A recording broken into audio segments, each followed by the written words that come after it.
Hey, what's up? It's Phoenix. I really had to wrestle with strong emotions that I have and trying to remember my roots of kindness and compassion while also recognizing that within the mind, within the world of the heart, there are so many feelings and so many experiences. And I've been thinking about the book Behave by Robert Sapolsky because it's kind of given me a perspective where it's helped me realize a little bit less and a little bit less to worry so much about what's going on in the world, which, I have mixed feelings on because I want to be engaged, but I also think there is a sense in which healthy detachment can be helpful.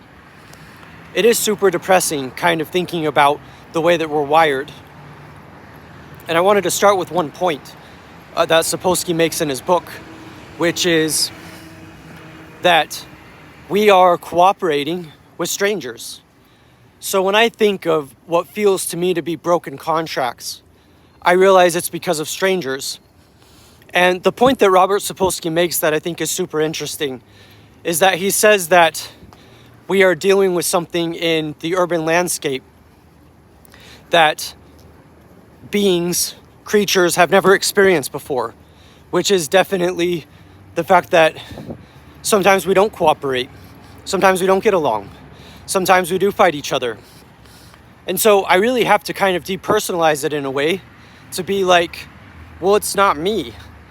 There are variations in cultures, something that Sapolsky talks about as well, which actually has helped me realize the way in which everything that I think relates to my values and my worldview is indeed at odds with the larger culture, the Zeitgeist you could call it.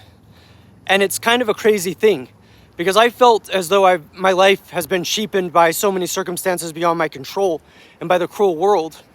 But the interesting thing is that I realized that my whole perspective is a variation on the larger culture and is a variation that exists in other ways through other people if they have similar values as mine.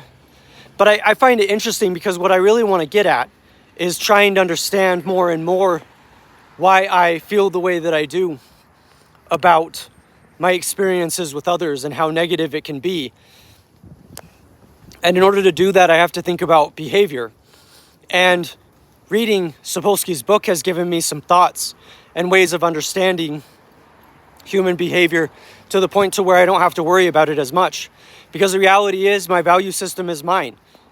And just because I would hope that other people would follow suit and have a similar value system definitely doesn't mean that they will. When I go to work, I get amazed at how selfish people can be. And I've realized in a variety of ways that it's still not me. We live in a world where so many horrible things happen to people, ranging from traumas to violence, to the point to where I don't control the way that the world is, and I don't control human nature. But it makes sense in a way that I never would have noticed before until thinking about these things, which is that I always thought it was something that I was doing wrong, but it's not. Because human behavior is both logical as far as the physical and cultural sociological processes dictate, but are also very, very chaotic. And there's often a lot of discord between people, even as there can also be incredible cooperation.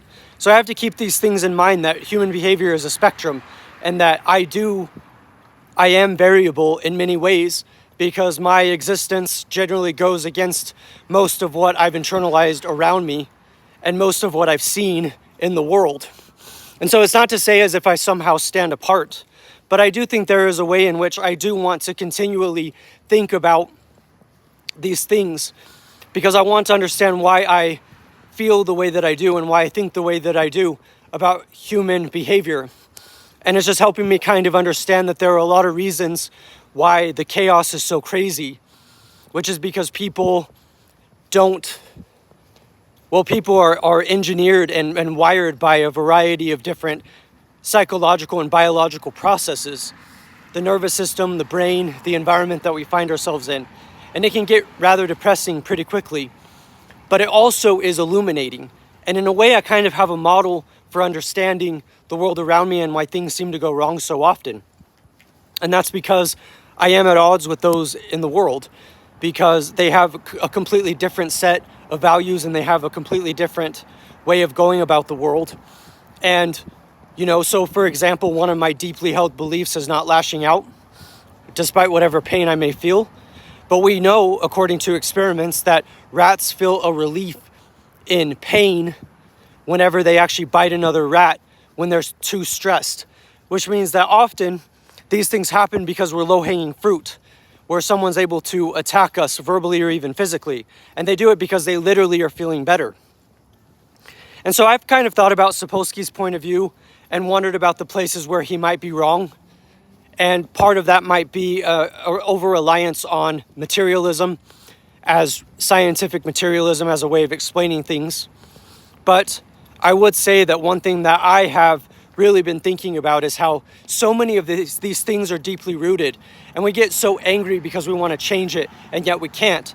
And yet, in this kind of Zen way of looking at things, it's actually when we detach that we realize that we're actually okay, that we're actually all right.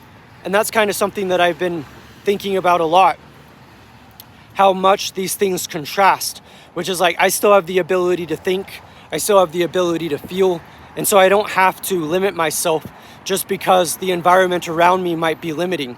In fact, maybe the goal would be to try to find other environments and other ways of expressing things and not getting lost in the chaos of all of the things around the world that you don't control. So this is my epiphany, which I would state is that I understand in a way that I didn't quite before why the world is the way that it is, and specifically why people behave the way that they do. And it's because of these principles of neurobiology and sociology, where we realize that these things are deeply rooted and they're deeply ingrained, and one person can't change that. But how, like I said, it's actually okay. It's kind of the Zen thing of just letting things be as they are and going with the flow, which of course is easier said than done. And I'm definitely not saying don't try to change anything. I, in fact, do my best to not have a self-defeatist mentality. It's just a way of understanding the incredible variety that exists across the human species, and maybe appreciating that variety and the way in which our biology influences so much of why we do what we do, and how aspects in our culture and our environment affect us without us even being aware of it. I just think it's very important points, and it's something I've been thinking about a lot lately. So yeah, I'm Phoenix. Thank you for watching. I hope to see you soon, and I hope that you'll check out my other videos and my books. See you soon.